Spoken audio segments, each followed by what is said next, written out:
मैं केसर हुसैन, मेरे मित्र और हमारे टीम के सदस्य अजय भगत, हम भागलपुर जा रहे हैं। भागलपुर से हमारे टीम के सदस्य विपिन विकास खरे ने कॉल किया है कि उन्हें एक विचित्र सा जीव उनके घर के सामने सड़क में दिख रहा है।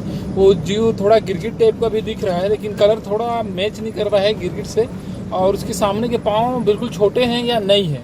तो हम लोग वहाँ रेस्क्यू करने जा रहे हैं। देखिए ये अजीब सा जीव है क्या। हाँ, ये हमारे टीम के विपिन खरे हैं, विपिन विकास खरे। इन्होंने रोड में अभी कुछ देखा है जिसकी सूचना दी है, तो अभी हम लोग उसको देखने जा रहे हैं। कहाँ पे है ये आगे?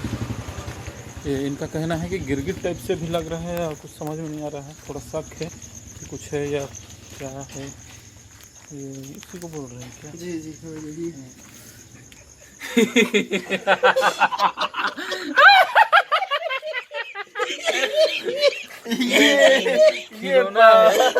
ये रात के अंधेरे में ये ठीक से देख नहीं पाए, एक खिलौना को। अच्छा, जोरदार बात हो गई ये तो। ये जोरदार बात हो गई भाई, ये तो समझ में नहीं आ रहा था। बहुत डेंजर जीव जो जसपुर में पहली बार देखा गया है। कैमेलियन भी नहीं लग रहा है, टंगा कोई दूसरा कौन सा जीव है भाई?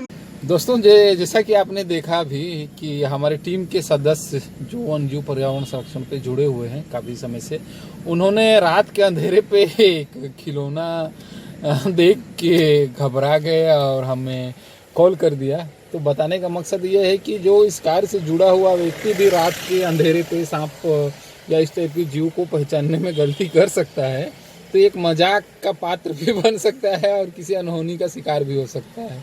तो हमारी यही विनती है कि सांपों को और ऐसे जीवों को पहचाने जाने, क्योंकि जब तक हम इन्हें जानेंगे नहीं, पहचानेंगे नहीं, इससे हम अपने आप को नहीं बचा पाएंगे। हमें इनके स्वभाव को और इनके बारे में हमें जानकारी रखनी जरूरी है।